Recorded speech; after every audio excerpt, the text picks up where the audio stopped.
ସୁନ୍ଦର ବନ ଜଙ୍ଗଲରେ ଗୋଟେ ଟୁନି ଚଢ଼େଇ ତା ବୋହୂ ଟୁନଟୁନି ଚଢ଼େଇ ସହ ରହୁଥିଲା। ଟୁନି ଚଢ଼େଇ ଘର ପାଖକୁ ଲାଗି କାଉର ଆମ୍ବ ବଗିଚା ଥିଲା। ବଣ୍ଟି କାଉ ବଗିଚାରେ ଆମ୍ବ ସବୁ ପାଚି ଯାଇଥିଲା। ଆଉ ଜଙ୍ଗଲର ସବୁ ଚଢ଼େଇମାନଙ୍କର ପାଟିରେ ଲାଳ ଆସି ଯାଉଥିଲା। ଗୋଟିଏ ଦିନ ସନ୍ଧ୍ୟାରେ ଟୁନି ଚଢ଼େଇ ତା ବୋହୂ ଟୁନଟୁନି ଚଢ଼େଇ ତା ଘର ପାଖରେ ବସି ପବନ ଖାଉଥିଲେ।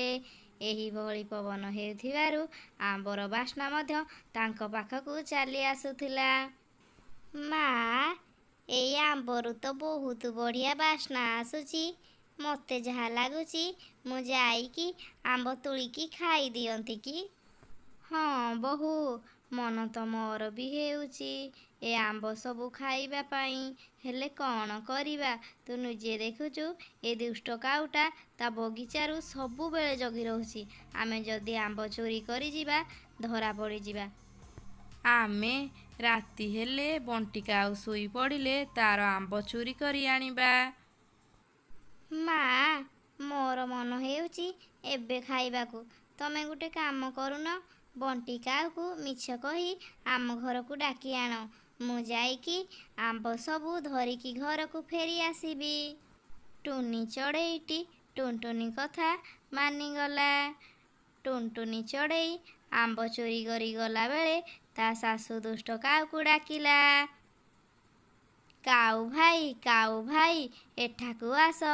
ମୋ ବସାରେ ଗୋଟିଏ ସାପ ପଶି ଯାଇଛି। ବଣ୍ଟି କାଉ ତା କଥା ଶୁଣି ଆମ୍ବ ବଗିଚାକୁ ଛାଡ଼ି ତା ବସାକୁ ଚାଲି ଆସିଲା। କ'ଣ ହେଲା ଟୁନି ଭଉଣୀ? କୋଉଠି ସାପ? ମୁଁ ଏବେ ତାକୁ ବାହାର କରେଇଦେବି। କାଉ ଭାଇ, ପଲଙ୍କ ତଳେ ସାପ ପଶି ଯାଇଛି। କାଉଟି ପଲଙ୍କ ତଳେ ଏପଟେ ସେପଟେ ଦେଖୁଥାଏ ଯେ ସାପଟି କୁଆଡ଼େ ଗଲା। ସେପଟେ ଟୁନି ଚଢ଼େଇ କାଉର ବଗିଚାକୁ ଯାଇ ସବୁ ଆମ୍ବ ଆଣିକି ତା ଝୁଡ଼ିରେ ରଖୁଥିଲା। ବହୁତ ଖୋଜିବା ପରେ ସାପଟି ନ ମିଳିବାରୁ କାଉଟି ଟୁନି ଚଢ଼େଇକୁ କହିଲା। ଟୁନି ଭଉଣୀ, ମୋତେ ଯାହା ଲାଗୁଛି ସାପଟି ବୋଧେ ପଳେଇଲା। ଯଦି ଆଉ ଥରେ ସାପଟି ବାହାରିବ ମୋତେ କହିବ, ମୁଁ ଆସିକି ତାକୁ ବାହାର କରେଇଦେବି। ମୁଁ ଯାଉଛି ମୋ ବଗିଚାକୁ ଦେଖିବା ପାଇଁ। ନହେଲେ ଜଙ୍ଗଲର ଚଢ଼େଇମାନେ ମୋ ଆମ୍ବ ବଗିଚାକୁ ଆସି ଆମ୍ବ ସବୁ ଖାଇଦେବେ। ଏଇ କଥା କହିକି କାଉଟି ତା ବଗିଚାକୁ ଚାଲିଗଲା। ଆଉ କାଉ ଯିବା ପରେ ଟୁନଟୁନି ଚଢ଼େଇଟି ତା ବଗିଚାରୁ ଆମ୍ବ ଚୋରି କରି ଘରକୁ ଫେରି ଆସିଲା। ଏଇ ନିଅ ମା, ମୁଁ ତମ ପାଇଁ ମିଠା ଖଟା ଆମ୍ବ ନେଇକି ଆସିଛି। ଏହିଭଳି ସବୁଦିନ ଟୁନଟୁନି ଚଢ଼େଇଟି ବଣ୍ଟି କାଉ ବଗିଚାରୁ ଆମ୍ବ ଚୋରି କରି ଆଣୁଥିଲା। ଆଉ ଶାଶୁ ବୋହୂ ଦୁହେଁ ମିଶି ଖୁସିରେ ଖାଉଥିଲେ। ଆଉ ଦିନେ କାଉଟିକୁ ସନ୍ଦେହ ଲାଗିଲା। ମୋତେ ଯାହା ଲାଗୁଛି କେହି ଜଣେ ମୋ ବଗିଚାକୁ ଆସି ସବୁଦିନ ଆମ୍ବ ଚୋରି କରି ନେଉଛି। ଆଉ ମୁଁ ମୋ ଆମ୍ବ ସବୁ ଦିନକୁ ଦିନ କମିବାକୁ ଲାଗୁଛି। ମୋତେ କିଛି ଗୋଟେ କରିବାକୁ ହେବ। ଆଜି ଯେତେ ଅସୁବିଧା ହେଉ ପଛକେ ମୁଁ ମୋ ଆମ୍ବ ବଗିଚାକୁ ଛାଡ଼ି କୁଆଡ଼େ ଯିବି ନାହିଁ। ସେହିଦିନ ସନ୍ଧ୍ୟା ହୋଇଗଲା ପଛକେ ଟୁନି ଚଢ଼େଇଟି ମିଛ କଥା କହି ଯେତେ ବଣ୍ଟି କାଉକୁ ଡାକିଲା, କାଉଟି ତା ଆମ୍ବ ବଗିଚା ଛାଡ଼ି ଯିବାକୁ ମନା କଲା। ସେମାନେ ଦୁଇ ଶାଶୁ ବୋହୂ କଥା ହୋଇଥାନ୍ତି। ଟୁନଟୁନି ବୋହୂ, ଆମେ ଏଥର କ'ଣ କରିବା? ଏ କାଉ ତ ମୁଁ ଡାକିଲେ ମଧ୍ୟ ଆସୁନାହିଁ। କିଛି ନାହିଁ ମା, ତମେ ଚିନ୍ତା କରନି। ଆମେ ଦିନରେ ନଗଲେ କ'ଣ ହେଲା, ରାତିରେ ଚୋରି କରି ଆଣିବା।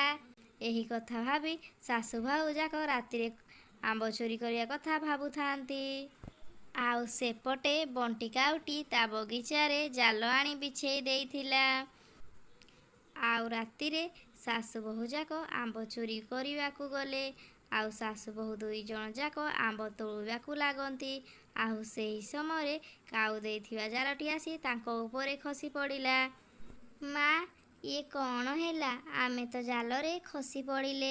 ସକାଳ ପାହିଲା ବେଳକୁ ସବୁ ପକ୍ଷୀ ଜାଣିଦେବେ ଆମେ କାଉର ଆମ୍ବ ଚୋରି କରୁଥିଲେ। ଏହାପରେ ବଣ୍ଟି କାଉଟି ସେଇଠାକୁ ଆସିଲା। ସେ ମଧ୍ୟ ଜୋରରେ ଚିଲେଇବାକୁ ଲାଗିଲା। ଧୀରେ ଧୀରେ ଚିଲ କାଉ ଭାଇ, ଜଙ୍ଗଲରେ ସବୁ ପକ୍ଷୀମାନେ ମଧ୍ୟ ଶୁଣିଦେବେ, ଆଉ ଏହାପରେ ମଧ୍ୟ ଆମର ବଦନାମ ହେବ। ଆଉ ତମ ଦୁଇ ଜଣ ଯୋଗୁଁ ମୋର ବହୁତ ନୁକସାନ ହେଇଛି। କାଉ ଭାଇ, ଆମେ ତମର ସବୁ ଆମ୍ବ ପଇସା ଦେଇଦେବୁ, ଆମକୁ ଛାଡ଼ିଦିଅ କାଉ ଭାଇ। ଆଉ ଏଇ କଥା ଶୁଣି କାଉଟି ତାଙ୍କ ଦୁଇ ଜଣଙ୍କୁ ଛାଡ଼ିଦେଲା। ସେଇ ଦିନଠାରୁ ଶାଶୁ ବୋହୂ ଦୁଇ ଜଣ ଯାକ ଆଉ ଚୋରି କଲେ ନାହିଁ। ସେମାନେ ସେହି ଜଙ୍ଗଲରେ ବହୁତ ଖୁସିରେ ରହିଲେ। ଯଦି ଆପଣମାନଙ୍କୁ ଭିଡ଼ିଓଟି ଭଲ ଲାଗିଛି, ଲାଇକ୍ କରିବେ, ସେୟାର କରିବେ, କମେଣ୍ଟ କରିବେ। ଯଦି ଭିଡ଼ିଓରେ ନୂଆ ଆସିଛନ୍ତି, ଚ୍ୟାନେଲକୁ ସବସ୍କ୍ରାଇବ୍ କରିବେ ଏମିତି ନୂଆ ନୂଆ ଭିଡ଼ିଓ ଦେଖିବା ପାଇଁ।